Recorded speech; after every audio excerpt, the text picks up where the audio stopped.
बढ़ते प्रदूषण के बीच दिल्ली सरकार का बड़ा फैसला। मजदूरों को मिलेगा 10,000 रुपए का मुआवजा, दफ्तरों में 50% वर्क फ्रॉम होम अनिवार्य। नमस्कार, मैं हूं साक्षी झा और आप देख रहे हैं न्यूज 18 का डिजिटल प्लेटफॉर्म। दिल्ली एनसीआर में बढ़ते प्रदूषण के चलते ग्रैब 4 की कड़ी पाबंदियां तो लागू है ही। दिल्ली सरकार ने एक और बड़ा ऐलान कर दिया है।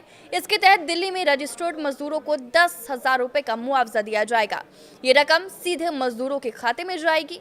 ग्रैब 4 की पाबंदियों के चलते दिल्ली के मजदूरों को काम नहीं मिल पा रहा है। इसके बदले उन्हें ये रकम देने का फैसला लिया गया है। ये राशि सीधे उनके खातों में ट्रांसफर की जाएगी ताकि वो इस मुश्किल दौर में अपनी आजीविका चला सके। इस पहल का उद्देश्य उन दिहाड़ी मजदूरों को राहत पहुंचाना है जिनकी आय प्रदूषण के कारण काम बंद होने से प्रभावित होती है। ग्रैब के नियमों के तहत दिल्ली में कंस्ट्रक्शन बंद है।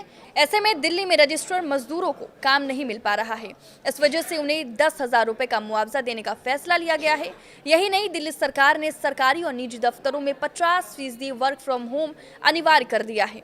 प्रदूषण से लगातार गंभीर होते हालात की वजह से वर्क फ्रॉम होम पर भी बड़ा फैसला लिया गया है।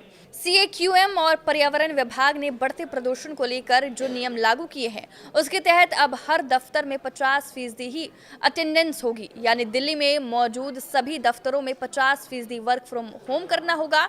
सिर्फ हेल्थ केयर, अस्पताल, फायर डिपार्टमेंट, जेल, सार्वजनिक परिवहन जैसी सुविधा पर किसी तरह की रोक नहीं होगी। बाकी हर जगह ये नियम सख्ती से लागू होगा। Air quality early warning system for Delhi के अनुसार फिलहाल दिल्ली का वायु गुणवत्ता सूचकांक यानी कि AQI 326 दर्ज किया गया, जो हवा की बेहद खराब श्रेणी में है। देश की राजधानी दिल्ली की सरकार ने बढ़ते प्रदूषण को देखते हुए नौकरी पेशा लोगों के लिए बड़ा फैसला किया है। दिल्ली सरकार के मंत्री कपिल मिश्रा ने बताया कि ये फैसला ऑफिस जाने वाले के लिए है। सभी सरकारी और प्राइवेट कंपनियां सिर्फ 50% अटेंडेंस के साथ ही चलेंगे। स्वास्थ्य, बिजली, पानी, डिजास्टर मैनेजमेंट और पर्यावरण विभाग पर ये 50% का फॉर्मूला लागू नहीं होगा। कपिल मिश्रा ने वर्किंग आवर्स को फ्लेक्सिबल करने की भी अपील की है। बता दें कि दिल्ली में प्रदूषण की गंभीर स्थिति को देखते हुए सर्दियों के मौसम में वर्क फ्रॉम होम के फॉर्मूले का अक्सर इस्तेमाल किया जाता है। यही नहीं, कार पुलिंग यूज करने की सलाह भी दी गई है। मंत्री कपिल मिश्रा ने कहा कि निर्देशों की अवहेलना करने पर जुर्माना भी लगाया जाएगा। दिल्ली में एयर पॉल्यूशन पर कपिल मिश्रा ने कहा कि 30 साल से चली आ रही पॉल्यूशन की समस्या तुरंत खत्म नहीं की जा सकती। पिछली सरकारों ने भी कुछ नहीं किया, पर अब दिल्ली की नई सरकार वायु प्रदूषण की समस्या को लेकर बेहद गंभीर है। हर साल सर्दियों के मौसम में दिल्ली में एयर पॉल्यूशन की हालात बेहद गंभीर हो जाते हैं। एयर क्वालिटी इंडेक्स गंभीर कैटेगरी में पहुंच जाता है।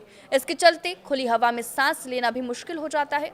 इस बार भी दिल्ली में प्रदूषण की समस्या विकराल हो गई है। इस पर दिल्ली की सरकार ने यह फैसला लिया है। आप किस वीडियो पर क्या राय है, हमें कमेंट करके जरूर बताएं। नमस्कार।